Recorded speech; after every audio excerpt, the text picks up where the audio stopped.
Buenas tardes, yo soy Vicky Mayoral de Tus Palabras Suman. Este es un canal presente en YouTube, Instagram y Telegram, en el cual entrevistamos a profesionales conscientes con los que trataremos diversos temas. Todos ellos nos ayudarán a entender nuestro camino, pero sobre todo quiénes somos, de dónde venimos y hacia dónde vamos. Hoy damos la bienvenida a nuestro invitado de hoy, que es amigo de este canal, es Gabriel Silva, un hombre que ha dedicado más de 50 años al estudio de la historia, misterios y propiedades de las pirámides. Un gran especialista en pirámides, piramidólogo, investigador y conocedor de sus energías ocultas, empresario y fabricante de piramicasas y piramicamas. Gabriel Silva, bienvenido a tu casa, Tus Palabras Suman. Hoy hablaremos sobre la historia oculta, historia de un mundo oculto, capítulo 2. Hola Vicky, buenas tardes. Bueno, sí, aquí seguimos en esta preciosa lucha de despertar conciencias y de aquí repartir todo el conocimiento que vamos acumulando en la vida. Perfecto, pues hoy junto a Gabriel seguiremos en la investigación de esta nueva sección del canal, avanzando juntos para poder acercarnos a este conocimiento oculto. La visión de la historia ancestral a través de diferentes informaciones, vestigios arqueológicos y perspectivas nos ayudarán a tomar una visión de conjunto para aproximarnos a las respuestas sobre nuestras grandes preguntas. Lo curioso es que desde la última centuria la ciencia tradicional ha venido afirmando que la civilización se inició en Sumeria. Esta comenzó hace más de 7000 años y a día de hoy se sigue enseñando a las nuevas generaciones todos estos asuntos, pero no como pasó en Sumeria, sino de una forma muy diferente.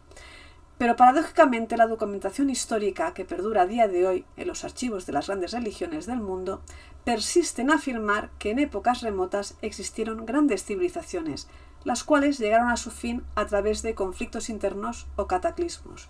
La unidad a este discurso o leyenda está presente en las tradiciones, mitos y leyendas presentes en la Biblia, la mitología china, las leyendas de los indios Hopis, los textos del pueblo maya, el Ramayana, Mahabharata, el pueblo africano, las tradiciones escandinavas, la historia griega, los manuscritos tibetanos y un largo etcétera. Por este motivo hay muchos vestigios de civilizaciones perdidas y olvidadas a través del tiempo, aunque hoy nos centraremos en descubrir el origen y desarrollo de la humanidad de este mundo a través del tiempo. Después seguiremos enlazando la causística del capítulo anterior, ya que terminamos hablando de pirámides y de sus misterios y nos quedaron pendientes un par de casos interesantes para comentaros. Así que te doy paso, Gabriel. Muéstranos a ver de qué vamos a hablar hoy y cómo vamos a enfocarlo. Muchas gracias, Vicky. Bueno, vamos a ir directamente con un PPS, con una serie de imágenes y vamos desarrollando ahí el tema para una mayor comprensión. Perfecto. Vamos a ver ahora una serie de imágenes bastante interesante y entretenida, bastante dinámica, para poder realmente comprender la historia oculta. Bueno, el origen de la humanidad. Resulta que nos ponemos a pensar, esto creo que lo hacemos todos, ¿no? Por lo menos yo cuando era muy pequeñito ya asumía esta situación. Esta estatua es el Pensador de Rodin. Exacto.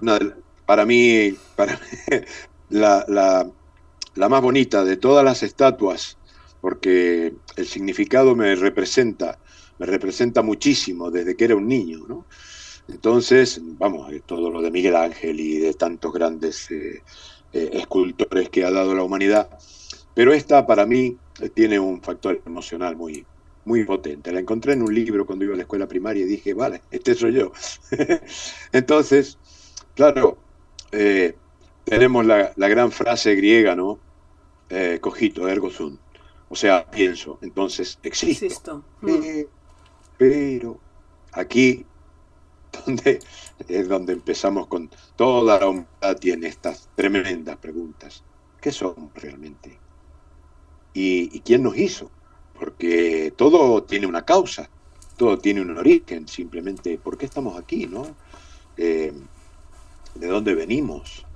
Porque nadie nos explica realmente esto cuando leemos la Biblia o vamos a la escuela y nos dicen cada cosa que la mayor parte de los niños les crea un conflicto, porque inmediatamente el niño no es un tonto que se ríe con el tiempo, es un cerebro que piensa, aunque no tenga mucha información.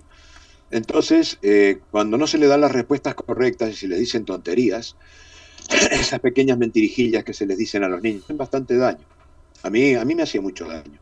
Simplemente me daba cuenta que no era posible que en una noche se repartieran todos los juguetes del mundo, los Reyes Magos o Papá Noel, ¿no? Entonces, entonces uno de pequeño ya dice, me están mintiendo o soy tonto. Sí, Las dos inconsciente, de cosas. una forma inconsciente. Entonces, las mentiras son algo muy terrible que sirve para ocultar toda esta realidad y, bueno, por desconocimiento de la gente, no es que la gente sea culpable de esto, pero sí hay una culpabilidad en ciertos seres humanos, ¿no? que, que nos mantienen esclavos, escondiéndonos todo esto y por eso se oculta toda la historia. Entonces no sabemos qué somos, ni quién nos hizo, de dónde venimos, ni por qué estamos aquí. Y luego, esto, ya cuando crecemos un poquito, ¿por qué morimos? Porque ya nos damos cuenta de que nos vamos a estar mal. Entonces, ¿qué sentido tiene todo esto? Y ahí es donde esotéricamente nos hacemos una pregunta más profunda. ¿Realmente morimos para siempre? Y vamos ahí como el pensador, ya no con la cabeza, sino en la espalda. Esa pregunta nos carga, es una mochila pesísima. Esto que genera lo que se llama conflicto existencial. Este conflicto existencial se puede traducir en depresión existencial, el miedo a la muerte. Entonces, eso es lo peor que puede ocurrir en la psicología humana. Y por eso es tan importante conocer toda esta historia y respondernos estas preguntas.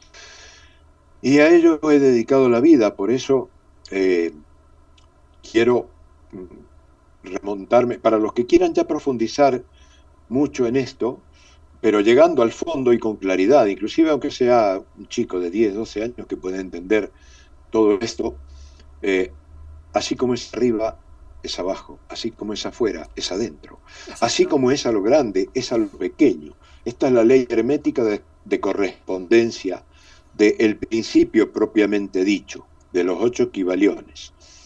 Los 8 equivaliones son los 8 principios absolutos: amor, vida, verdad, inteligencia, espíritu, unidad y eternidad, que componen, son los 8 arcanos mayores que componen el conocimiento ancestral. De eso ya tendríamos que hablar exclusivamente de este libro y de todo este tema que es la metafísica pura, ¿no? Pero esto, los que quieran ahondar en ello, que vayan a los 8 equivaliones y van a comprender el origen del universo, el absoluto, el eterno. Es como para conocer a Dios de manera intelectual, con claridad, sin rollos místicos, sin necesidad de creer absolutamente nada. Se hace la luz por el mero conocimiento intelectual. Entonces, lo que vamos a ver ahora, porque si no sabemos de dónde venimos, no sabemos dónde estamos tampoco. Entonces tenemos que entender en qué mundo estamos y por qué y qué son los mundos. Porque si no empezamos por aquí, no entendemos absolutamente nada, no entendemos nuestro lugar en el universo. Vale, nuestro lugar en el universo es un punto infinitesimal, pero para esto tenemos que entender cómo funcionan los mundos, qué son. Vamos a iniciar esto. Esta es la estructura fundamental de todos los universos, tanto de un sistema solar como el de esto mismo ocurre a nivel de átomos. Por eso, así como es a lo grande, es a lo pequeño. Digamos que un neutrino como partícula subcuántica realmente es una estrella de otro universo en lo pequeño. Y nuestro Sol no es otra cosa que un neutrino en otra dimensión, hacia lo grande. Esto genera un poquito a veces de vértigo mental cuando lo empezamos a comprender, pero es algo precioso. Tenemos toda la eternidad por delante para entenderlo, para vivirlo, para disfrutarlo. Es algo bellísimo, la infinitud, lo eterno. Pero bueno, nos vamos a centrar en cualquier estrella. Pues todas las estrellas tienen ciclos, no mueren, sí tienen un ciclo y esa estrella puede ser ocupada por una conciencia. Eso ya es un tema más esotérico, pero vamos a ver cómo funciona desde el punto de vista estrictamente físico. Para entender en el mundo en que estamos necesitamos entender esto. La estrella central de un sistema comienza un proceso de agrandamiento en la cuántica, pues un neutrino también tiene este mismo proceso. Se dice que hay neutrinos muónicos, tauónicos y electrónicos. No simplemente son los tres estadios de un mismo neutrino cualquiera. Nosotros descubrimos que hay un cuarto neutrino que es el tauónico T, pero esto viene siendo una especie de gigante roja que se ha quedado durante un tiempo más prolongado en ese estado. En el cosmos tenemos gigantes rojas que a medida que van creciendo se devoran a sus propios planetas. Pero esos planetas ya han hecho todo un proceso evolutivo. Parece una catástrofe, pero no, es un proceso natural. Esta gigante roja luego se expande, se expande a una velocidad formidable. Es un proceso bastante conocido dentro de la astronomía, pero luego van absorbiendo a esos planetas. Se convierte todo en una única masa. Pero eso se estabiliza, se forma una nebulosa, se comienza a condensar, ¿no es cierto?, esa nebulosa, y se vuelven a concentrar las partes de la estrella. Una estrella central, como vemos aquí. Se ve el ratón Mohs, sí, ¿verdad? Sí, se ve. Bien. Entonces estos núcleos de plasma, porque el plasma estelar, el cuarto estado de la materia. Tenemos la materia en un estado, tiene tres estados conocidos. La materia química puede ser sólida, líquida o gaseosa. Vale. El plasma es el cuarto estado de la materia. Los átomos son diferentes, se llaman átomos trinos. Y esto es algo que saben los alquimistas, es algo que saben los esoteristas de muchísimos tiempos. Tenemos obras en griego, en latín, en ruso antiguo. En la Edad Media había mucho material, inclusive en castellano, sobre todo esto. Alguien en la Edad Media tradujo como Cratacombinoides un libro en griego. Lo tradujo y entonces sabemos la química del Sol. Esto se sabe porque son conocimientos que ha tenido la humanidad siempre. Hay cosas que no las tenemos que desarrollar para aprenderlas porque ya vienen de civilizaciones anteriores.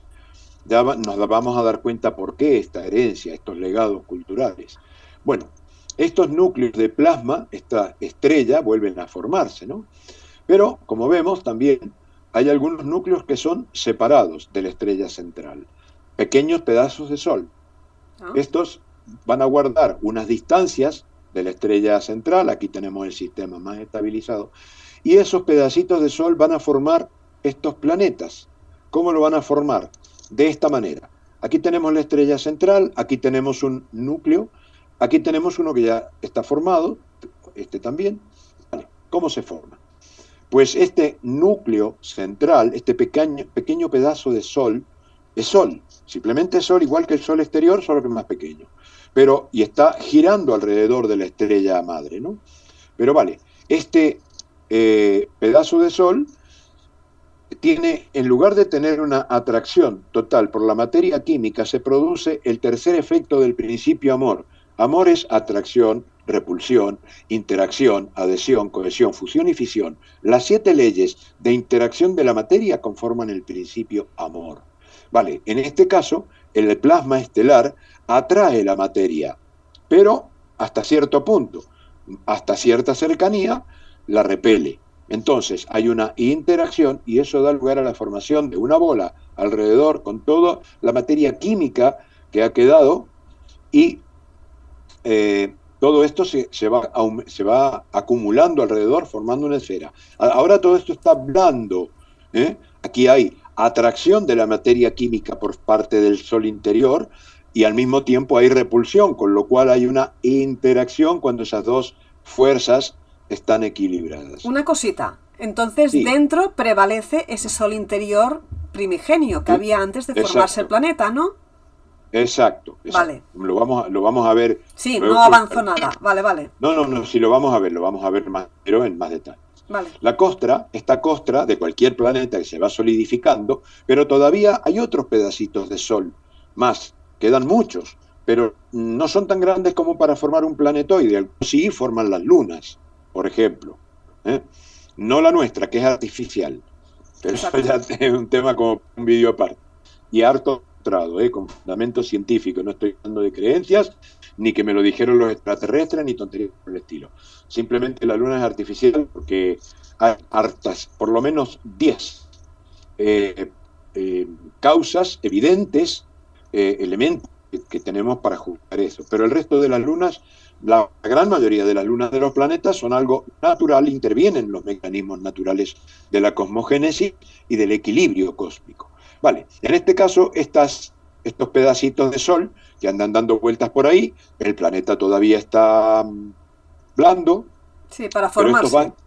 Pero se están formando esta costra y estos siguen cayendo. Entonces se meten dentro de la costra y eso van a dar lugar a la formación de los volcanes.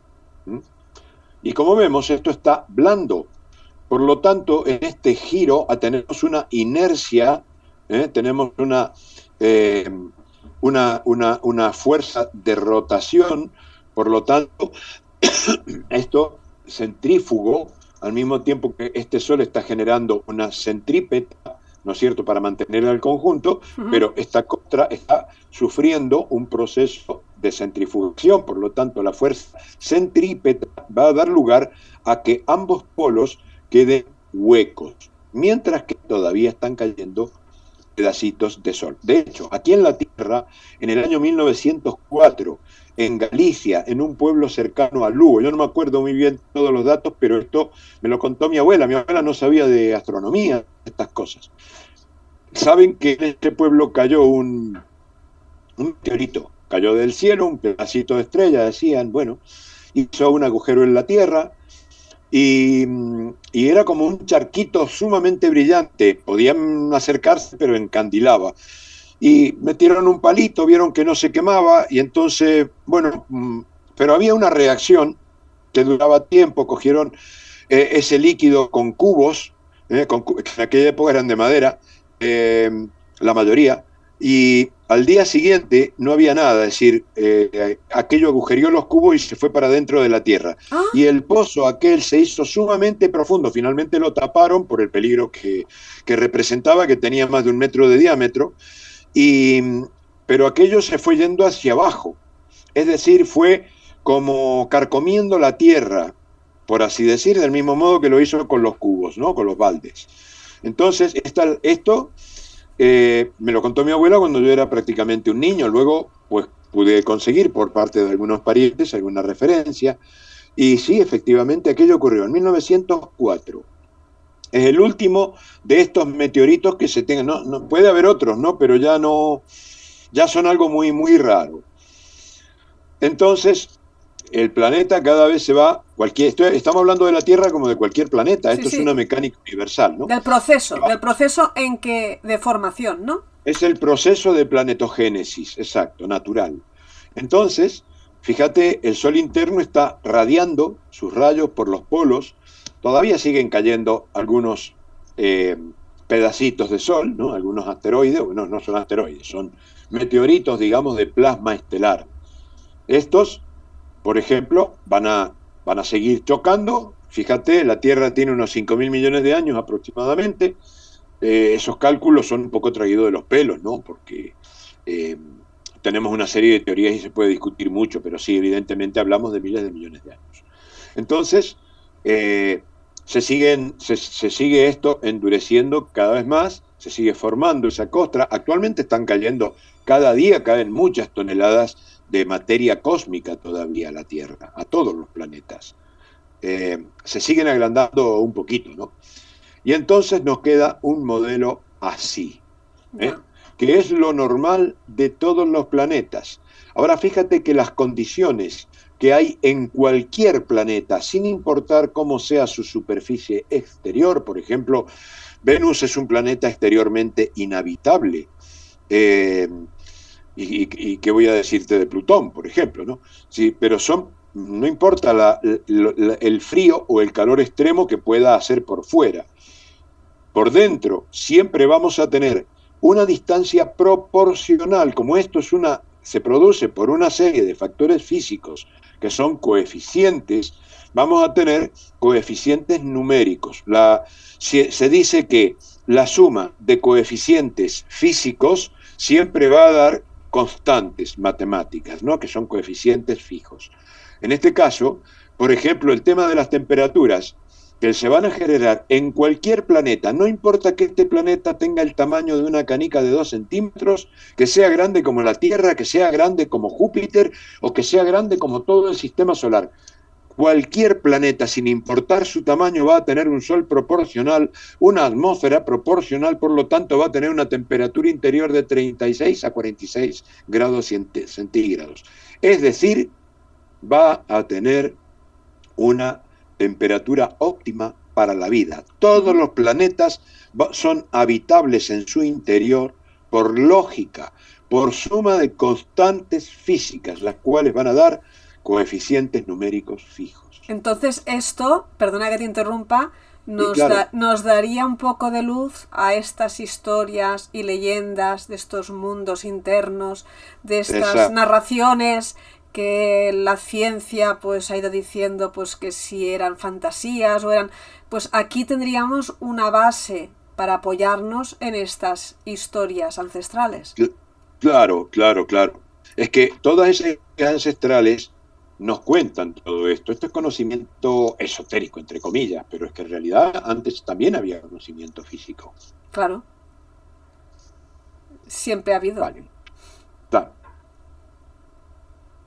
Entonces, si la NASA no nos mintiera, porque ahora se presentan otras cosas, pero si la NASA no nos mintiera, realmente lo que veríamos sería esto en los polos. Por ejemplo, en el polo norte. ¿Sí? Exacto. Un agujero que tiene 350 kilómetros de diámetro mínimo y unos 1.600 kilómetros en su diámetro mayor.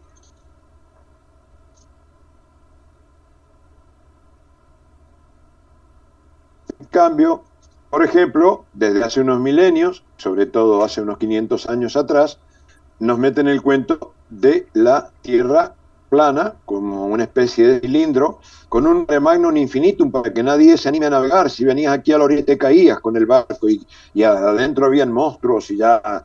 Bueno, todo ese cuento para evitar que los europeos fueran a América, porque ya en el año 800, más o menos, los templarios iban a América. Los vikingos desde mucho antes. Sí, esto viene de épocas antiguas ya, antes de Colón y antes de todo. Claro. Fíjate, si pueden conseguir libros de la Espasacalpe, los primeros libros de esta enciclopedia Espasacalpe española, tienes un montón, en los primeros, ya después fueron quitando toda esa historia, ya la fueron mutilando, la fueron ocultando. Ya. Pero en la Espasacalpe de los años 30, 40, 50, inclusive yo tuve una colección, era antes de la guerra, no me acuerdo exactamente, pero era de los años 20 y pico. Pero luego tuve la colección siguiente y todavía salía toda esa información y más. Y creo que era del año 1948 la Espasacalpe esta. Eran, no sé, como 20 libros. Me compré toda la colección esa cuando era un chaval y la compré en una de esas tiendas de libro de segunda mano. Tenían toda la colección y me la compré. Porque ya sabía la maravilla que era la anterior. Digo, bueno, esta a lo mejor no sale tan, pero sí, salía formidable y aumentada. Y ya te hablaba de toda la gente que llegó a América antes que Colón. Bueno, como el mapa de Piri Reis, que ya lo anunciaba mucho antes de la existencia de Colón. Pues de hecho, Piri Reis tuvo en sus manos ese mapa, el mapa de Piri Reis, que no lo vemos aquí, pero eso lo vamos a ver en otro capítulo de navegaciones y todo, que lo estoy preparando todavía porque es un tema larguísimo, pues yo tengo toda esa información y todo lo sé, pero para poderlo presentar hay que estructurarlo y armarlo como hemos hecho con esto, ¿no? Dividiendo y fragmentando, porque si no nos vamos de una cosa para otra. Claro. Aquí tenemos que entender, volviendo al asunto, entender cómo es este mundo nuestro. Entonces, nos metieron este cuento hace 500 años para que nadie fuera a América, porque más de 500 años, porque desde América se traía a Europa la plata, por ejemplo, que hay muchísima, y en aquella época en Europa, como no hay muy poca, valía mucho más que el oro. Y ahora todo esto se está ocultando con esta discusión que ya me dijeron en el año 1982, alguien de un servicio de inteligencia del ejército, me dijo que iban a sacar a discutir otra vez el tema de la Tierra plana con un montón de argumentos científicos y tal, y yo no me lo creí. Y me dijo este amigo, sí, ríete nomás, que si esto lo han hecho, pues si lo tienen previsto en algún momento lo harán, y efectivamente lo han hecho. Llevarnos a una discusión totalmente burda, pero es todo ingeniería social. Este mapa, por ejemplo, nos lo presentan como antiguo. Es un mapa que, como vemos aquí a la derecha, también una especie de burla, donde dice que si la Tierra fuera redonda, ¿qué tal? Y este mapa supuestamente es de 1893, pero es mentira. Es un armado que está hecho con varios mapas antiguos. Ya. Esto es un mapa que lo han hecho hace nada, hace unos pocos años. O sea, mantienen a la gente discutiendo cosas que no tienen sentido. Parte Bueno, entretenida, la mantienen entretenida para que así no se piense, ¿no? Claro. Entonces, bueno, pero bueno, la Tierra, como todos los planetas, es hueca. Todos los planetas son huecos. Son leyes universales, esto es la física universal. Y todas tienen en su interior un sol interno, te lo dicen todas las leyendas antiguas, te lo dicen las leyendas cobrizas. Adoran a Pacha, Mama. Pacha es el sol de adentro de la Tierra, Mama es la costra. Vale, con la energía toroidal, ¿no? Desde dentro hacia claro, afuera. Y esto forma magnéticamente un toroide. Pero bueno, otro día podemos hablar exclusivamente de la Tierra hueca, aunque he dado varias conferencias al respecto, hay varias pero podemos hacer una exclusivamente de este tema, porque es un tema muy largo. Sí, es un tema apasionante además. Claro, pero fíjate que si no entendemos esto, no entendemos la historia. Porque, bueno, aquí tenemos esta historieta, este modelo historiético, sale en 1907. Es una teoría que inventan en 1907 para ocultar el tema de la Tierra hueca y todo lo demás. Esa que salía en los libros de texto de cualquier estudiante y sigue saliendo a día de hoy. Los mismos libros de texto. Y en las películas, te hacen películas como El Núcleo, cosas así, con esta teoría que es aberrante. Tú imagínate que esto es más o menos la relación de un huevo, y esto vendría siendo un horno nuclear. Un núcleo interno de nife, o sea, de níquel y hierro, y otro de sílice y hierro, y el manto. Bueno, las temperaturas que hay, que te dicen aquí, esto no tiene, vamos, es que cualquiera que tiene un poquito de conocimiento de física, de transmisión del calor, es lo más ridículo tendríamos que explotar, puede haber. Es decir, ¿no? Tendríamos que explotar en cualquier momento. No, es que directamente es imposible.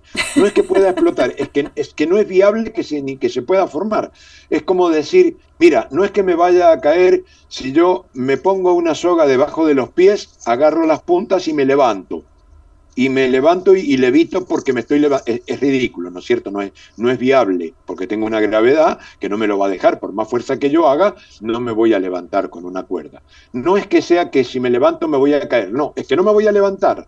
Ya. No es viable el modelo. Este es un modelo absolutamente inviable. No es que pueda estar equivocado. Es un modelo absolutamente erróneo, inviable. Directamente erróneo. Y muchísima gente lo sabe, pero tiene una finalidad política. Ya.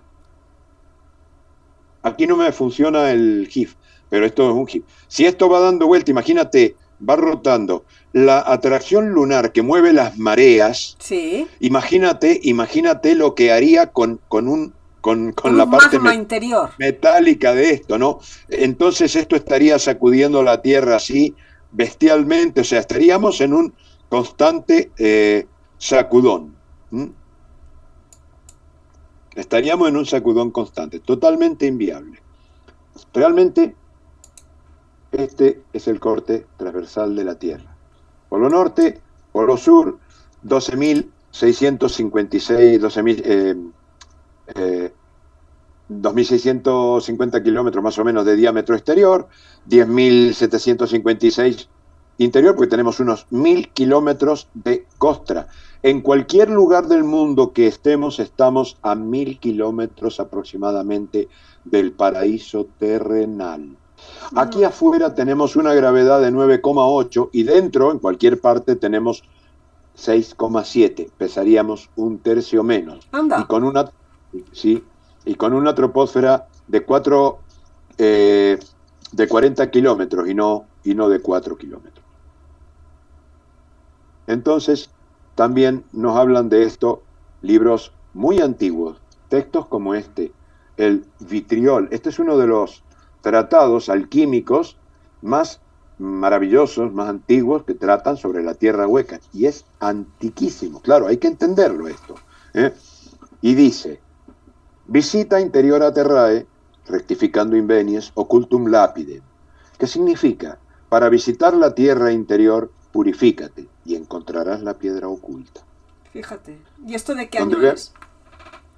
Este es de la Edad Media, no sabemos exactamente qué año, porque hay algunos que son mucho anteriores que realmente no sabemos, pueden tener varios miles de años. Esta es una copia que se hizo, que tenían los alquimistas, tenían copias de esto y se hacían copias entre ellos, ¿no? Y se difundían, pero esto es muy, muy antiguo, es decir, hay otros que ni siquiera están en el latín, o sea, fueron traducidos al latín, pero antes de Roma, es decir, estamos hablando de miles de años antes de Cristo, ya hay documentos de esto es copia, se ha grabado, pero siempre con símbolos alquímicos y en diferentes idiomas, hasta que llega a la época romana y esto sigue manejándose. Hay algunos que están en runas y más complejos que pero aquí tenemos todos estos símbolos, sería largo explicarlos, un símbolo largo, es largo explicar todo esto. Unicornio, donde ves un unicornio significa entrada al mundo interior.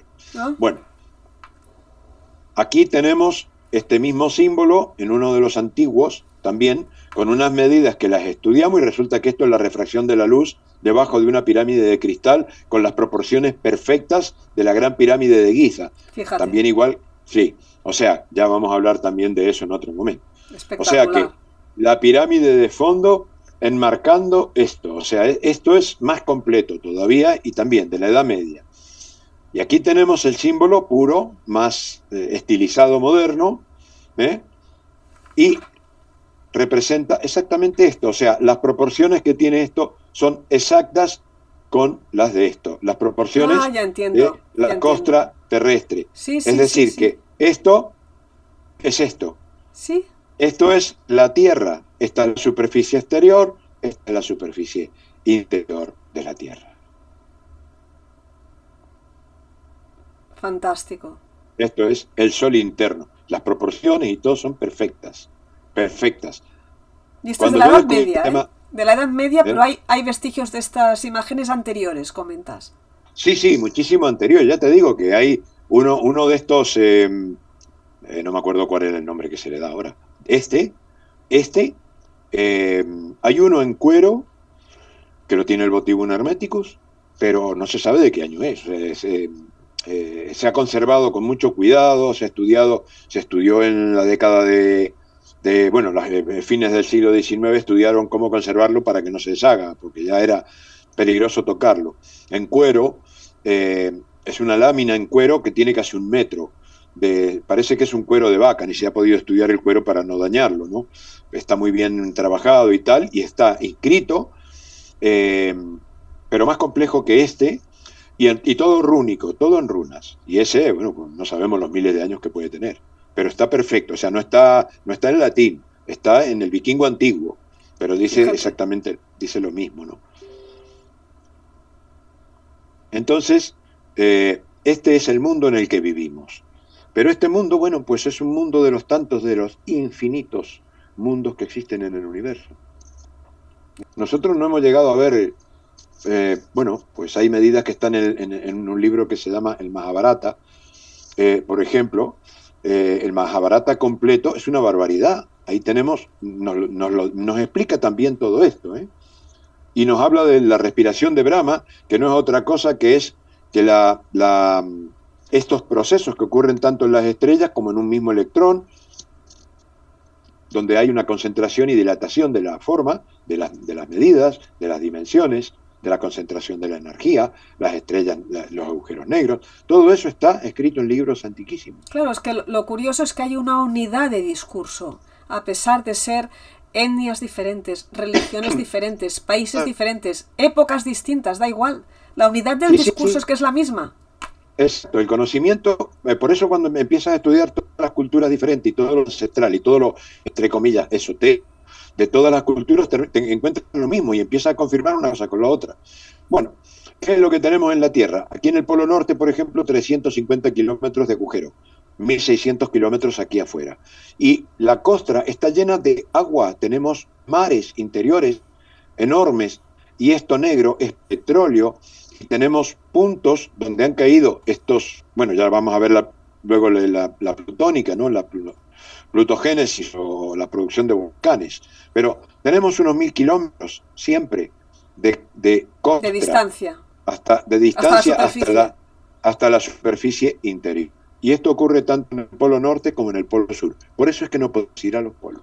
O sea, la distancia perimetral no varía, siempre es la misma. Mm, eh, Esos 1.000 kilómetros. la distancia, sí, más o menos, es muy poca la diferencia. Puede ser más o menos. Los aborígenes en el Amazonas me contaron su tal, y yo encontré un lugar donde se podía entrar hasta 1914, que entraron por última vez, pero cometieron el error de decirle a unos ingleses que andaban buscando diamantes para la reina, le comentaron su vivencia y no deberían haberlo hecho, y entonces salieron del interior y le cerraron la puerta. A ver, Tardaban 14 días en ir y volver. Pero eso lo vamos a hablar en otra en charla. otro programa. Sí, sí. Esto, a 600 kilómetros tenemos la gravedad cero. Aquí no se pesa nada, por eso, bueno, pues eso. Bajaban durante 14 días, llegaba un momento en que perdían peso completamente. Habrás visto algunas películas donde la gente flota en el interior de Sí. la Tierra. Bueno, pues eso ocurre a 600 kilómetros de profundidad. Y luego Ostras. empiezas a retomar un poco peso, pero al final no llegas al peso de aquí. Aquí pesas 9,8 metros sobre segundos. De modo que yo con 100 kilos que peso aquí pesaría 67 más o menos. Madre mía, pues yo ya saldría volando con lo poco que peso. Yo sería una Claro, pluma en el interior. claro, claro. Bueno, pero todo esto es conocimiento que está refrendado de muchas maneras. Esto no es una creencia, como te digo, no es una canalización, no me No. lo contó nadie, no, esto es trabajo de investigación y no mío solo, o sea, de mucha gente y de varias órdenes esotéricas, templarias, no de estas que pertenecen a las élites de gobierno y todas esas cosas, no. Órdenes que somos científicos, ¿no? Y estamos en contra de Científicos todo independientes. totalmente. ¿Eh? Totalmente. Fascinante. Mira, Fascinante. esto, por ejemplo, es producto de información que pude sacar de cuando YPF, Yacimientos Petrolíferos Fiscales de Argentina, era argentino. Habían mapas, que luego ahora no sé quién tendrá este material, pero extrapolando los mapas y todo, pude hacer este dibujo, utilizando prospecciones que se han hecho y estudios geológicos a gran profundidad, o sea, hasta más de 50 kilómetros. Resulta que hay este sitio que se llama Isidris, ¿eh? Y ahí hay una ciudad intraterrena. No es superficie interior, es una vacuoide. Pero aquí vive gente, aquí hay una ciudad. Y yo junto con otras personas, tuvimos contacto con una persona que vive aquí dentro. ¿Qué dices? Salió a...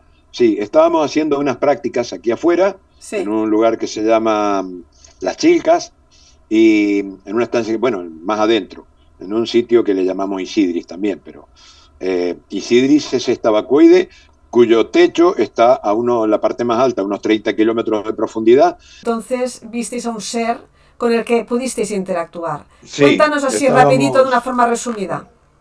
estábamos, digamos, aquí, lo que sería el dibujo. Bueno, no hay mar ahí, ¿eh? No, esto es en Mendoza. Digamos que aquí está la ciudad y luego viene la cordillera, los cerros más bajitos y más al fondo la cordillera más alta, ¿no? Hasta la Concagua, que tiene casi 7.000 metros o por ahí. Pero bueno, más de 7.000 metros. Pero aquí, en la estancia de Las Chilcas, en Mendoza, por otro sitio más arriba, tuvimos la presencia, estábamos 4 personas y se apareció alguien ahí, que no voy a contar toda la anécdota, pero nos quedó claro que era alguien de por ahí, pero muy, muy, muy extraño. Ya te digo, para nosotros fue una confirmación más, pero este dibujo está extrapolado de planos y mapas que tenía IPF de prospecciones que se han hecho. Petróleo, la vacuoide magmática del volcán Tupungato y del Tupungatito, son 2 volcanes de la zona, todavía están semiactivos, y hay agua, bueno, la corteza terrestre es así, ¿no? Muy, muy compleja. Perdona que te Entonces, interrumpa. Porque Sí, las personas que nos estén viendo se estarán preguntando, ¿por qué no te pregunto por este ser que viste? bueno, Entonces, yo ya porque les avanzo, sí, hablaremos de esto en otro capítulo. sí, es una ¿Eh? anécdota aparte que nos llevaría más tiempo porque Exacto, porque me sabe mal, porque contarlo, seguro que muchos estarán preguntándose, pero esta mujer, ¿por qué no le pregunta? ¿Por qué no le pregunta? claro, claro, Ya es avanzo, que, hablaremos de ello claro, en otra ocasión. sí, porque son cosas que hay que entender todo el contexto, porque si no, no tiene sentido que yo diga, mira, pasó esto así, así, así. Si no te explico el contexto, toda la situación en la que estábamos, no se entiende. Por eso, ¿Eh? que ya lo explicaremos. Prosigue. Claro. Entonces, bueno, pues el mundo tiene un sol interno. Todos los planetas tienen un sol interno, que también son huecos, como todos los cuerpos siderales, en todas las dimensiones, en todos los espacios, en todo el universo. Son leyes naturales, eternas. Bueno, este es los que hayan visto de Smoking God, el dios fumador, de Smoker God, el dios fumador, eh, entienden de qué se trata. Este es el sol interno que cada tanto genera una quiescente, por eso también el sol negro representa al sol interno, representa más cosas, pero también esto, porque cada tanto sus quiescentes al interactuar con la atmósfera interna del planeta Tierra generan humo. Entonces se genera, a veces son cuatro, simplemente por una cuestión de estructuras de las formas, ¿no? Entonces forman el lauburu. El auguro de los vascos también tiene ese sentido. Parece una esvástica, la esvástica del agua, pero en realidad está formado por el humo que se forma en el sol interior. Entonces, si realmente la NASA nos mostrara las fotos que tiene, nos mostraría algo parecido a esto. De hecho, se les ha escapado más de una vez algún detallito, algunas cosas, ¿no? Sí, porque además Eh, hay youtubers, que ahora no diremos nombres para no hacer eh, publicidad, pero que no quiera buscar que los busque, que analiza precisamente las fotos del Google Earth claro. y se ven muchas cosas a veces como comentas tú. Claro, claro, hay mucha mentira, pero no de ahí a que la Tierra sea plana. Es decir, se ha llevado a un extremo, la ingeniería social ha llevado a un extremo la mentira para que los que se dan cuenta de la mentira crean una mentira más grande todavía, ¿eh? Ya. Para ocultar la cosa de otro modo. Cuando hay imágenes como esta que no está creada. Esto no es una imagen de ordenador, esta es una foto de un satélite que se les coló por ahí en un periódico, en una revista, alguien la pasó y se les coló, pero esto hace un montón de años. Y esto lo puedes ver, no sé ahora si todavía está, pero en la página de la NOAA, donde me suelo meter, por ahí tapan cosas y en otro momento se les escapa y la ponen como tienen, eh, te pasan información más o menos contractual, pero cada tanto te aparece alguna cosa como esto. O sea, esto es el centro de datos de la Nacional de la Nieve y el Hielo, ¿eh? Hmm. Entonces, de la Universidad de Colorado. Y entonces, fíjate, el El hueco polar circulito que hay siempre, ahí, sí. siempre, siempre está tapado. Luego, esto es el Polo Norte, ¿vale? Esto es hielo. Esto Claro. es una Esto quiza que rosa es tiene, hielo. Hmm. tiene unos 800 metros de hielo mínimamente. Sin embargo, en el Google Earth te sale como si tuviera como si se pudiera ver el fondo del mar. O Ya. sea, Y todo totalmente eso es ridículo. hielo. Esto que se ve más oscuro Cuando es todo hielo en esto realidad.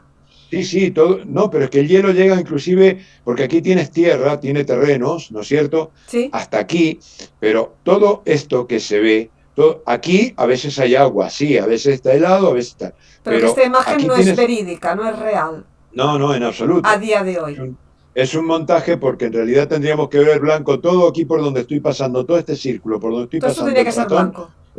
todo esto tendría que ser blanco. Son 800 metros de banquisa polar. Pero claro, si te muestran el hielo, también una foto real se vería El el agujero. hueco, ¿no? Es decir, que en una foto real veríamos algo así, Ya. más o menos. Esto lo he tenido que montar yo para sacando, extrapolando de la realidad, ¿no? Pero realmente si nos mostraran las fotos reales sería algo más o menos como esto. Bueno, volvemos a esto.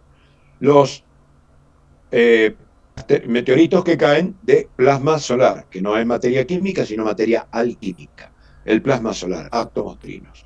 Estos se van a quedar ahí abajo, entre medio de la corteza, y como decía, ya ahí es tan densa la corteza que ya no pueden unirse con el Sol central, que es a lo que propenden. Por eso se caen y se van metiendo por la Tierra. Pero llega un momento en que ya no pueden pasar, porque generan unas reacciones donde esto tienes una capa muy dura de corteza y aquí tienes este núcleo que va a estar permanentemente haciendo una serie de reacciones eh, químicas y alquímicas que van a terminar fabricando el petróleo. Por ejemplo, el petróleo no son dinosaurios y bosques antiguos, todo eso de que fósiles es mentira.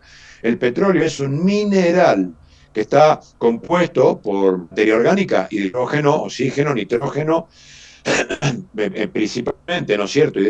Carbono, hidrógeno, oxígeno y nitrógeno.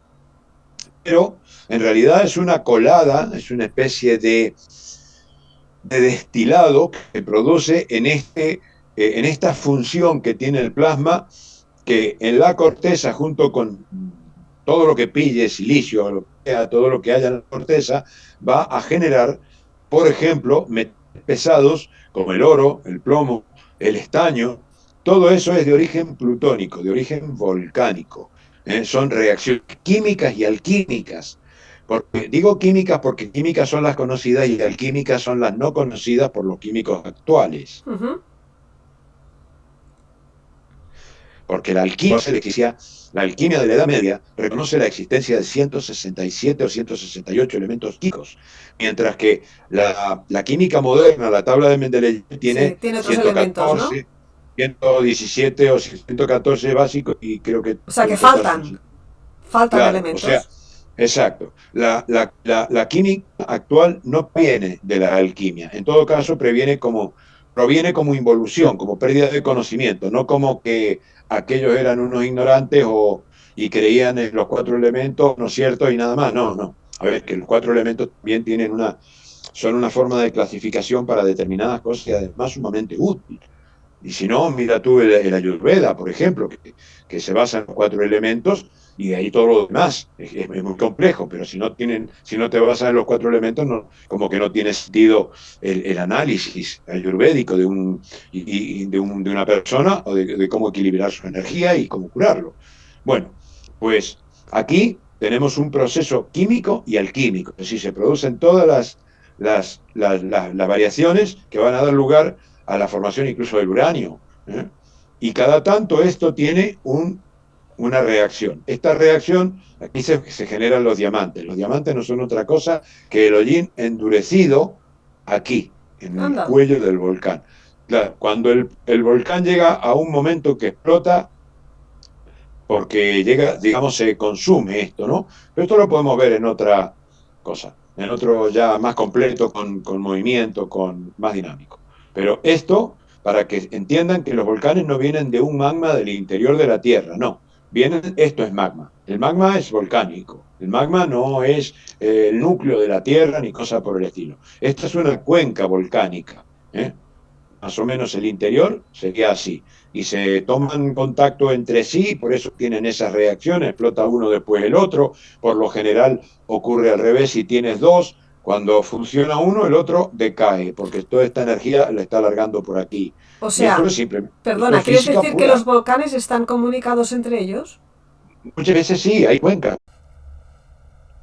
Bueno, y aquí pasamos directamente a otro tema que ya, esto para que ya nos quede claro el mundo en el que estamos, lleno de engaños, lleno de mentiras, y es una esfera hueca con una superficie interna que está a unos 1000 kilómetros de cualquier lugar que estemos en el mundo, en la superficie exterior. Aquí está el origen de la vida. La pirámide es el origen de la vida. ¿Qué fue primero?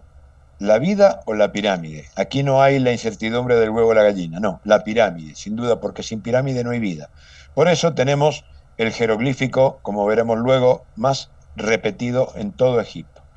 5 monómeros de H2O, que esto no es una molécula, un H2O no es una molécula de agua, necesita 5 para formar una molécula, pero el agua puede formar estos protómeros o protomoléculas, pueden formar muchísimas formas más, digamos que muchas formas de agua, pero esta es la forma perfecta, justamente con 51 grados, 51 minutos, 14 segundos de inclinación de las caras para formar la vida. Sin esto no hay vida. La vida surge en todos los planetas donde hay agua. Si no hay agua, pueden surgir a lo mejor otras formas de vida, tampoco eso lo sabemos. Pero donde hay agua, hay carbón, hay nitrógeno, Hay como hay posibilidades de oxígeno y vida. hay hidrógeno, ¿eh? Y hay posibilidades de vida, entonces. Seguramente la hay, aunque no hubiera agua, habría otras formas, basadas a lo mejor en el silicio, basadas a lo mejor, yo qué sé, en cualquier otro átomo, porque la vida es un principio universal. Habrá otras formas de vida que a lo mejor no las podemos entender, pero la vida tal como la concebimos en este planeta es, en cualquier planeta donde hay suficiente agua, sin duda habrá vida orgánica, porque aquí es donde se forman los protobios. Esta molécula de agua perfecta, que es exactamente con las proporciones de la Gran Pirámide de Giza. Curiosamente, esto lo descubrimos en 1986, y cuando se descubrió esto, y me dijeron, oye, esta pirámide tiene 51 grados, 51 minutos, 14 segundos. O sea, igual que la Gran Pirámide de Giza. Bueno, fue el descubrimiento más maravilloso en los 6 años que duró ese laboratorio. Para mí, porque es lo que me explica más cosas. Hubieron muchísimos Sí, descubrimientos. porque las pirámides tienen muchas incógnitas y muchas pero sincronías con las medidas. Aquí donde está el principio fundamental de la cuestión. Porque las pirámides es la productora de la vida. Entonces, el que pueda conseguir el libro del español Fernando Chacón, un médico que escribió sobre los protobios, a mí me lo regaló su hijo, bueno, es una maravilla de libro, una persona que debió haber recibido el premio Nobel y más de una vez, pero bueno, ya sabes. Al contrario, su hijo también perseguido, porque bueno, son los creadores del Biovac, ¿eh? Y algo que es maravilloso y sin embargo, bueno, perseguido, ya sabes, por la farmacia. Sí. Pero bueno, volviendo a la molécula de agua, aquí comienza la vida de todos los organismos. Esto tiene todo, hay un proceso que conocemos muy bien, por eso trabajo con las pirámides también, de toda la vida, y esto es un proceso que ocurre en cada molécula de agua cuando queda correctamente orientada con el magnetismo de la Tierra. La vida es un proceso que está explicado desde la física, desde la biología puramente, desde la cuántica, etcétera, etcétera. Por eso, este es el símbolo que vamos a ver más repetido en todo Egipto. Va a haber toda clase de jeroglíficos, pero este te lo vas a encontrar de una manera, de otra, en todo Egipto. Por cierto, en septiembre volvemos a Egipto, los que se quieran apuntar van a ver muchísimas cosas que no muestra nadie más y con explicaciones que nadie da. Vamos a dar que contacten contigo, los que se animen. Conmigo. Los que sí, no, a ver, mucha gente cree que Egipto es un país de riesgo y no, es uno de los países más seguros del mundo, en todo sentido. Pasa que se le ha hecho una campaña mundial terrible y nosotros lo hemos visto en carne propia. Estábamos en Egipto viendo todo lo que ocurría en la realidad y luego veías la cadena 2 en el hotel y decía, madre mía, la gente que está en España y sabe que estamos en Egipto estará temblando de miedo de que nos pase algo. Y era todo mentira, todo al revés, todo al revés. Bueno, este es el símbolo que más se ve en Egipto. No, es un viaje donde viene gente muy mayor, vienen niños, no. No es un país de riesgo ni biológico ni de ninguna clase. Bueno, significa la llave de la vida está en la pirámide. Eso es el símbolo más repetido de Egipto, cuyo nombre real pude descubrir en el año 2012, porque encontré en el enorme templo de Edfu, que son más de 20.000 metros cuadrados de muros, todos con grabados y jeroglíficos de todos los tamaños, y me encontré esto, y al leer, Enkhempir, de los pocos jeroglíficos que están traducidos, que es mentira que están traducidos todos los... No puedo leer de corrido un cuerpo de jeroglíficos, es mentira que están traducidos con la piedra roseta, tú es un cuento. No, eso ya lo vamos a ver en es otro una momento pequeñísima parte. Vamos a hablar solo de Egipto, tenemos traducidos unos 30 pero, y unos 6 o 7 indicativos, que bueno, se pueden considerar jeroglíficos, pero se llaman indicativos porque lo va a entender cualquier persona de cualquier parte del universo. Una flecha hacia abajo o hacia arriba, por ejemplo, es un indicativo. Bueno, esto lo vi y dije, Anhemta, Ta, el dios Ta, que es la esencia divina. tiene todos los atributos de poder, está en ajuar de niño porque está siempre naciendo, pero tiene barba porque es anciano, o sea, eterno. Está con gorro nadador porque está en las aguas primordiales. En fin, es la esencia divina, Taj. Entonces, hay un nombre muy bonito que es en egipcio antiguo, Meriam Ta. Meriam Ta significa querido de la esencia divina. Todo es metafísica en Egipto. Egipto es la escuela más grande de metafísica. Se hizo para eso hace 300.000 años, pero ya vamos a hablar de ello ahora enseguida. Esto dije, bueno, ya lo veré más veces. Bueno, mira, en el mismo viaje lo encontré en el templo, creo que de Dendera, no estoy muy seguro, pero sí, creo que en el templo de Dendera, también chiquito. Dije, bueno, aquí está también, pero luego ya no lo encontré más en los 3 o 4 viajes que va del 2012, como en 6 o 7 viajes que hicimos después. Ya no lo encontré más en ninguna parte, porque es como si dice, a ver dónde estoy aquí, a ver dónde te vas a encontrar un cartel que diga España, en una calle, en una casa, en las ruinas de un país. Es difícil encontrar el nombre del país. Bueno, aquí encontré el verdadero nombre de Egipto y es maravilloso el nombre de Egipto. La llave de la vida está en la esencia divina. No hay nombre más precioso para un país. Bueno, habíamos hablado de la tierra interior. ¿Y dónde creen que está el paraíso terrenal del que nos habla la Biblia? El Valhalla de los dioses que está dentro del mundo. Sí, que han habido películas del Valhalla también, claro. Y vikingos hablan del Valhalla. Todo eso es los más nórdicos. Allá del polo. Claro, los nórdicos. La idea nórdica lo describe todo. Bien, pues estos seres maravillosos que tenemos como dioses, ¿no? Las valquirias, pero bueno, formidables imágenes. Bueno, estos son grabados, ya se conocen también, están en bibliotecas y tal. Todos estos dioses que nos describe la literatura, todos los libros antiguos, todos estos seres, estos de la raza aria, pero que no solamente hay arios como Thor, Thor cuando ya era prácticamente a poco de ascender, seres como estos, aquí lo tenemos a Thor, luchando contra los esclavistas en la antigüedad, los primeros esclavistas. Todos estos dioses, como Wotan, bueno, Odín aquí, sí. Odín, los tenemos como que son mitos, no son mitos, no son mitos. Aclaro que estas son runas modificadas, estas no son las verdaderas runas del Futhark, estos son runas modificadas muy tardíamente, De eso podemos hablar en otro momento. Pero también la raza negra nos cuenta su historia. La raza negra viene del planeta Júpiter, de ello podemos hablar más extensamente en otra charla, porque tengo material gráfico también, pero sería muy largo ponerlo aquí. Y ellos tienen sus leyendas antiguas que vienen del interior del mundo más grande bajo el Sol. Y el interior más grande, el mundo más grande es Júpiter. Claro. La parte interna de Júpiter, entonces, ¿no? De la parte interna de Júpiter. Y ahí podemos entender en sus leyendas, porque de uno que lo llaman el que tiene los 2 huevos de avestruz, en uno de los gráficos más antiguos de la raza negra. Y el único que tiene 2 huevos de avestruz son las manchas de Júpiter, que tiene 2 manchas que parecen huevos de avestruz. Bueno, y cuando analizamos la estructura ósea de la raza negra, no tiene nada que ver con la aria.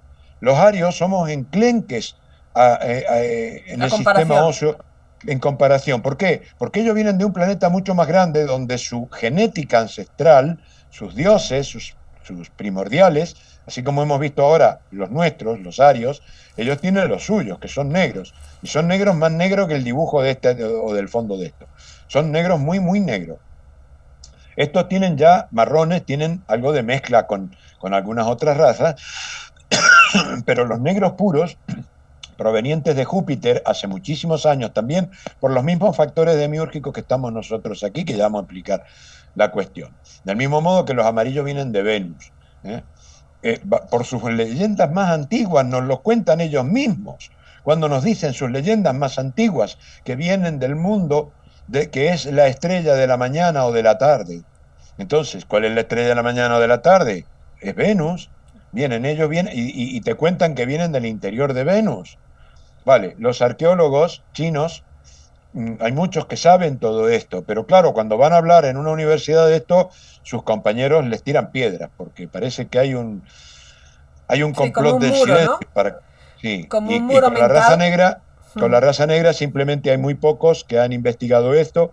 Yo he tenido en Brasil profesores de raza negra que estaban buscando el tema de la yoga. Bueno, estuve colaborando un poquito con ellos y no sé qué habrán, no, he perdido contacto ya muchos años, pero tarde o temprano van a lograr descubrir toda la yoga de los negros, que se llama danza yoga, justamente. Es parecida a la nuestra, como las runas, pero con curvas y con movimiento. Ellos no pueden hacer las runas nuestras porque les haría mucho daño. No, somos distintos, somos diferentes. Venimos de planetas distintos. Nosotros venimos del interior de la Tierra, los arios, pero ellos vienen del interior de Júpiter. Por eso ellos eh, tienen un esqueleto que hay muy pocos negros que puedan ser grandes nadadores, por ejemplo, porque pesa mucho el esqueleto. Pero claro, tienen una resistencia, los 9,8 metros sobre segundos que tenemos de gravedad en la Tierra, para la genética de ellos no es gran cosa, porque en el interior de Júpiter se aproxima bastante a eso. O Entonces, la sea, genética perdona, ancestral de cada planeta tiene ningún planeta hace las cosas mal. Los seres humanos somos creaciones del logos de cada planeta. perdona que te interrumpa. Entonces, por lo que estás diciendo, como la genética originaria de esta gente que es de estos seres humanos que son de color negro, procede de otro planeta, los descendientes, aunque ahí estén afincados ya en nuestro planeta Tierra y se vayan reproduciendo por siglos y por siglos, esas diferencias no desaparecen, por lo que estoy No, entendiendo. claro, hay muchas diferencias que no desaparecen, sobre todo en los negros más puros. Habrás visto que hay negros que son negros como estos, de Sí, fondo. sí, sí, sí, sí. Vale. Bien, eso, mientras más puro el negro, más elemento genético puro tiene, Ya.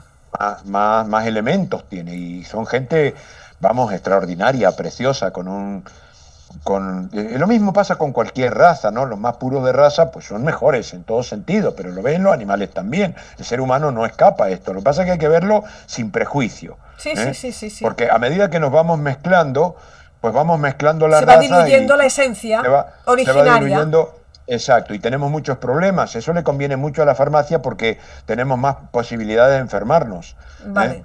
Tenemos más deficiencias físicas. Entonces, pero bueno, los negros tienen otros valores, piensan, a ver, tienen un coeficiente intelectual promedio un poco inferior al ario, pero tienen una capacidad de intuición muy superior a cualquier otra raza. Entonces, porque funcionan diferentes, simplemente. O sea, no es que sean tontos, ni que sean menores, ni que sean inferiores. No, no. Pasa que Tienen otras tienen otras cualidades cualidades. diferentes.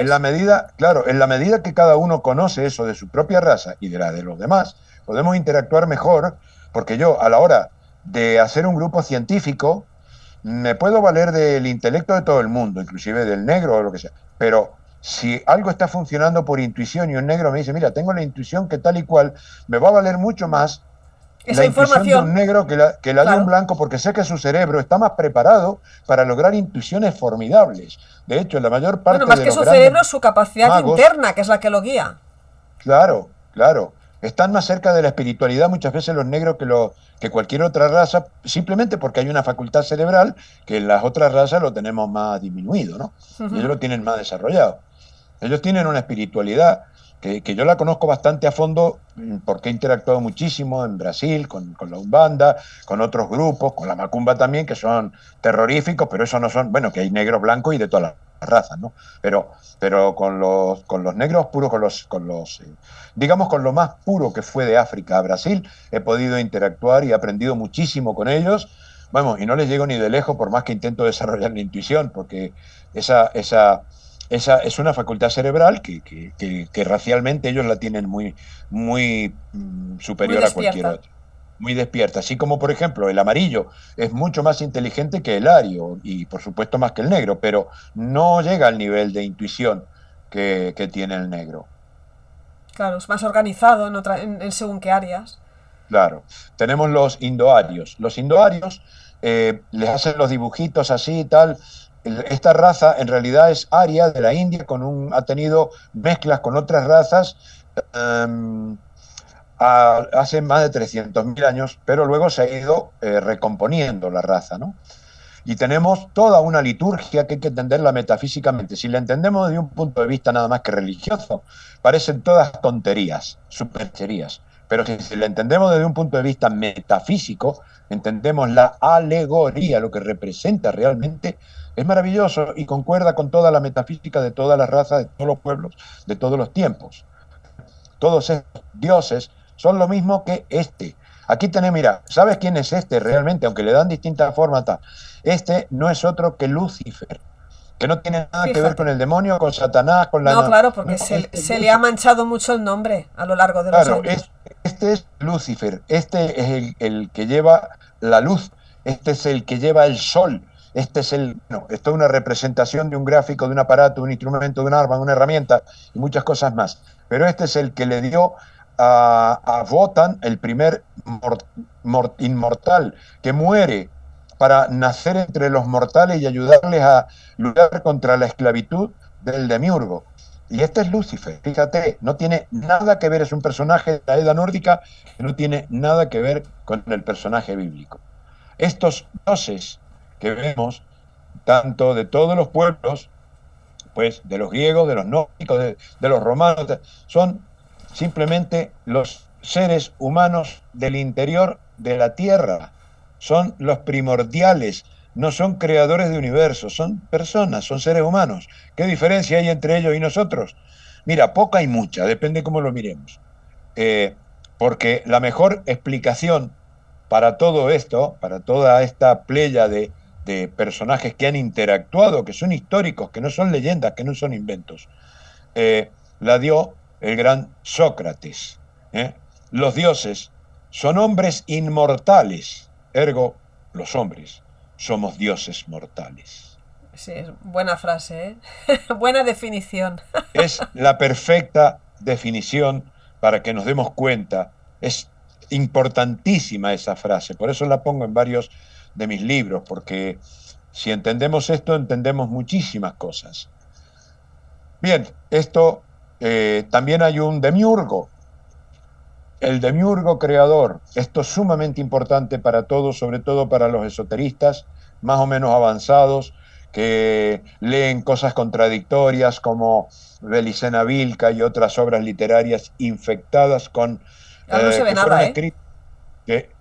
No, no, todavía no. Ah, Fueron escritas con, eh, eh, con buena voluntad por los autores, pero influidos por una persona que escribía una literatura retorcida para destruir el esoterismo verdadero, dirigida exclusivamente, porque en realidad el demiurgo creador no es el creador del universo, es solo el creador de la humanidad mortal, nada más. No es este ser que representan así, que crea estrellas, galaxias, que crea mundos, que crea... No, eso no es el demiurgo. No hay que confundir al creador absoluto universal, que es el que vemos en los 8 Kivaliones. No podemos confundir a Alá, que es Dios, eh, que es para los egipcios Ta, Ta, Alá. Alá significa más allá del alma. Fíjate que en el egipcio antiguo el Da es el alma, Alá es más allá del alma, ¿no? Bueno, perdón, Alá, Dios, Ptah, son el todo absoluto creador, el ser que somos todos, el ser perfecto, es la totalidad, la perfección, el uno. No tiene nada que ver con este demiurgo, porque este demiurgo no es el creador del universo, es solo el creador de los mortales. Este, el dueño de las horas, el del tiempo que te representan como si fuera realmente un gran dios, pero es un ser macabro. No, no existe ese demonio, no existe ese diablo de la Biblia. Los demonios los tenemos adentro. Este ser no es tan poderoso, que puede ser... el poder se lo damos nosotros, que es distinto. Exacto, exacto. Hubo un primordial, un hombre, simplemente con todos los otros que hemos visto como Diana, como Neptuno, como Júpiter, como Wotan, como Thor, como Odil, como todos ellos. ¿Eh? Simplemente un primordial, un hombre primigenio que se volvió loco y tuvo la enfermedad mental, emocional y espiritual que se llama esclavismo. No. Deseos de poder sobre otros. Ese es el crimen de esa humanidad mayor. Esa es la causa de todos los males habidos y por haber. Por eso este demiurgo no es otra cosa que un hombre esclavista, mentiroso, engañador, todo lo que le podemos atacar al diablo. Sí, bien, todos los atributos, todos esos atributos pero no es, los tiene todos. Claro, pero no es una cosa opuesta a Dios. No es un poder tan grande que pueda oponerse a Dios. No, es solo un delirante, uno que se volvió loco, que sí, que sus cagadas son grandes, que afectan a todo un mundo y a otros más. Han afectado a todo el planeta. Y afectó a todo el sistema solar, o por lo menos a varios planetas. A Júpiter, por eso muchos jupiterianos tuvieron que venir aquí como alma. Otros, como la de raza amarilla, porque también hicieron las suyas y los expulsaron hacia aquí. O los cobrizos que destruyeron su propio planeta, el planeta Erk. Sí. El planeta Erk, que ahora es el cinturón de asteroides. Bien, de ahí proviene la raza cobriza, de ahí el lamento del Erkenchu y del Erke, esos instrumentos que añoran el regreso a ese planeta que no van a poder volver. Ahora son terrestres por adopción, ¿no? Bien, pero todo este daño que ha hecho este demiurgo es una cosa infinitesimal en el universo. Como es infinitesimal nuestro planeta y nosotros mismos y nuestro Sol, una galaxia es algo infinitesimal en la eternidad. Nunca puede ser igual un demiurgo al creador absoluto de todo, porque la imperfección podrá durar eones, como en este caso. Esta situación de esclavismo dura 600 millones de años, que lleva desde que empezó todo este problema aquí en la Tierra y se extendió al planeta. Bueno, pero de hecho los astrólogos dicen de que estamos entrando en la era de Acuario y ahora es la era de la luz, del conocimiento. Se supone de que cambiaremos. Sí, esto va a cambiar, ¿no? Sí, hay una cosa que se llama yugas, ¿no? Que son una división del tiempo cíclico, que lo podemos ver en otro, no lo tengo aquí porque es un tema muy largo, pero ya cuando veamos lo indoario lo vamos a ver. Pero esto, quiero que quede claro que ese demiurgo, ese no es Dios, es simplemente un hombre que fue inmortal, pero ese inmortal ya no existe más. Ni siquiera llegó al reino crístico, no ascendió, se perdió en el Avicii, como se terminan perdiendo todos los esclavistas. Las almas de los esclavistas llega un momento en que desaparecen. Bueno, pues ya nos vamos a ir despidiendo porque ya hemos llegado al final de lo que teníamos previsto para hoy. Y bueno, podríamos decir que la ciencia oficial, según lo que yo creo, explica la historia de nuestros ancestros, ¿no? En cierto modo, a través de guerras, de conflictos, de sangre, de muerte, lo hemos dicho antes, de conquista, por agua o por territorios, pero lo cierto es que todo no fue ni blanco ni fue negro, sino siempre ha habido grises. Siempre han estado dispuestos a ciertos grupos a ayudar, a avanzar, porque como ahora, aunque la gran mayoría esté perdida y estancada, sin el avance en la antigüedad no seríamos los que somos ahora. Hemos tenido que ir paso a paso adelante.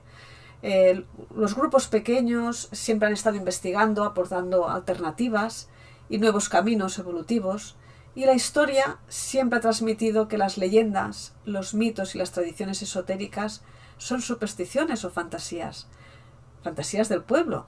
Y según Carl Sagan, esto es muy curioso, en un pasado ancestral dijo que existió un libro llamado La verdadera historia de la humanidad, que relataba la vida en este reino de Gaia, en este planeta, a lo largo de los últimos 100.000 años. Libro que estuvo en la Biblioteca de Alejandría y que estuvo en Egipto, pero que por desgracia convenientemente quedó consumido por el fuego, creado por los conquistadores del momento. Por esta razón, seguiremos avanzando, uniendo las piezas del puzzle que mágicamente se nos van presentando, mostrándonos el camino para intentar aclarar el confuso pasado de aquellas épocas antiguas y olvidadas. Y como cierre, al hilo de hoy, en esta charla tan interesante que hemos tenido con Gabriel Silva, he encontrado un par de frases que por sincronía o casualidad han aparecido ante mí. Y estas frases son, una es de Jean de Le Bourrier, de 1645 y 1696, fue cuando murió este señor, y dice: a menudo la verdad es exactamente lo contrario de lo que se cree de forma general. Y la otra frase es de Arthur C. Clarke, que dice: cuando los expertos académicos afirman que algo es posible, probablemente tienen razón, pero cuando afirman que algo es imposible, probablemente se equivocan. Claro, es que el primer axioma cartesiano, justamente a esto que le dicen cartesiano, si René Descartes se levantara de la tumba, también los pondría en órbita de una patada, porque el primer axioma, o la primera regla del método cartesiano es que todo es posible hasta que se demuestre lo contrario, pero los académicos suelen hacer al revés, nada es posible hasta que se demuestra. Entonces, claro, si parte de que es imposible, pues ya... Bueno, es una manera de cerrar puertas, de matar ilusiones y de poner palos a las ruedas para no avanzar, en cierto modo. Claro. Bueno, Gabriel, pues gracias por compartir este buen rato de reflexiones profundas conmigo, y espero que a los que nos estáis viendo os haya gustado, y si es así, suscribiros a mi canal, pulsa me gusta, toca la campanilla para recibir futuras notificaciones de nuevo contenido, y comparte y difunde si te hizo reflexionar y te suma. Y Gabriel, indícanos dónde encontrarte para los que te busquen. Sí, en la escuela Corazón Trino, en Telegram, siempre por Telegram, Corazón Trino. Hay un canal de Piramicasa en YouTube, y están los datos en las páginas piramicasa.es. En fin, depende de los temas. Tengo 4 teléfonos, así que...